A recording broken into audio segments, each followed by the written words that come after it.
Only now, modern neuroscience has shown that the effects of reading can be more extraordinary than they could ever have dreamt. New imaging technology like fMRI scanning allows us to observe the living brain at work.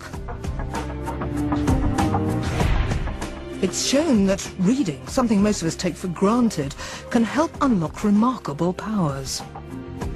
Reading builds new connections in the brain, which in turn allow us to use written words as stepping stones to understand other people's worlds.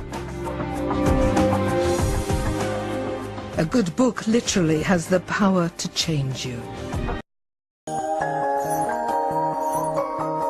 And that's why, although most of us take it for granted, reading is so remarkable.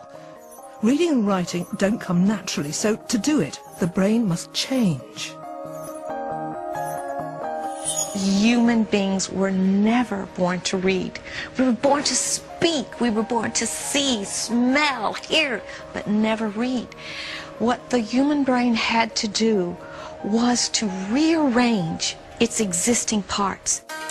So, how did the human brain that evolved to speak make the leap to literacy? How did our brains get from recognizing this to knowing what these abstract marks on a page sound like and understanding what they mean?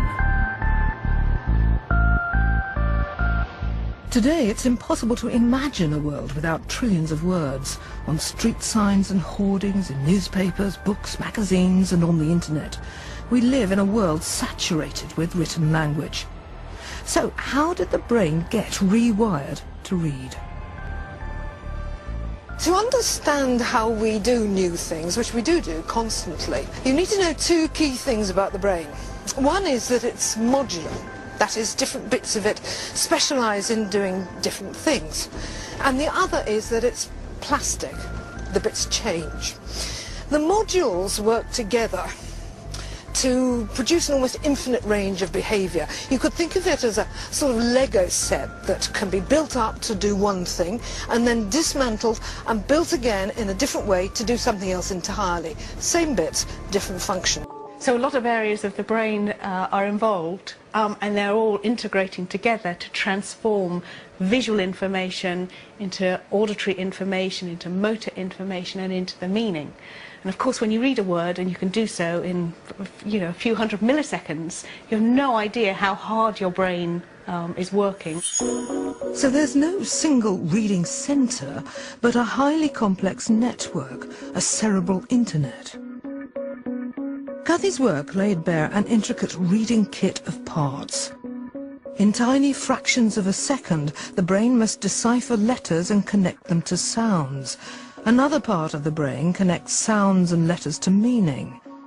Yet another stream of signals fires up parts of the brain that control the movement of our mouths and tongues, even when we're reading silently.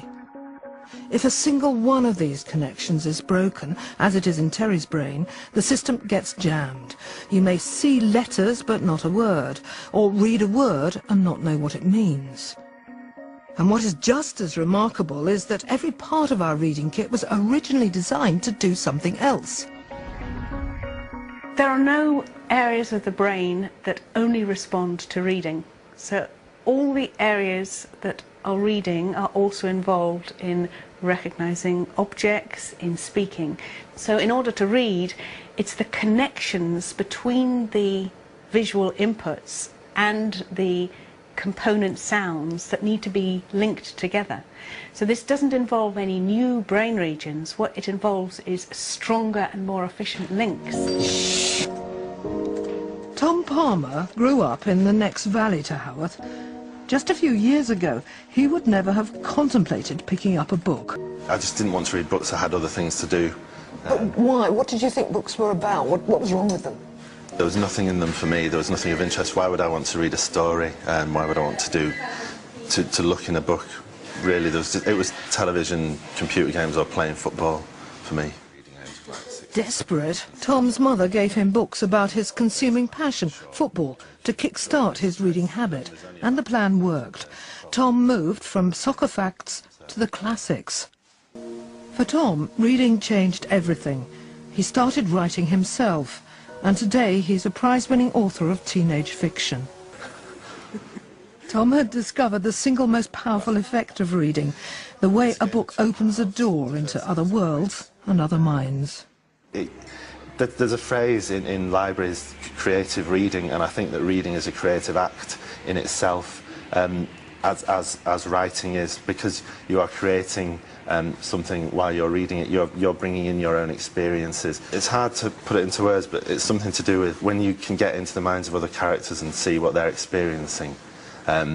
It makes you better at empathising. I think that sounds a bit fanciful, but I think it did make me less of a selfish person. And I don't usually talk about books in this way, but I do believe that fiction has helped me see things from other people's points of view. Today, neuroscientists are intrigued by our ability to empathise, what Tom Palmer called getting into the minds of other characters.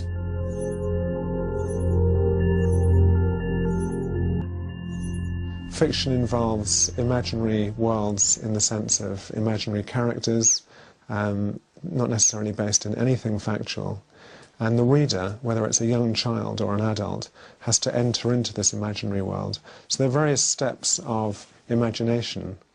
You have to put yourself in the mind of the author who's creating this imaginary world, but you may also have to put yourself in the minds of the characters in the text, treating them as real and trying to empathise with the characters. So when we think of reading as purely about literacy, there's obviously an extra dimension to it, which is empathy. We too may not be aware of our neural circuits changing as we read. But they do, whenever we live out the drama of a story inside our heads and think thoughts and feel feelings that originated in another mind.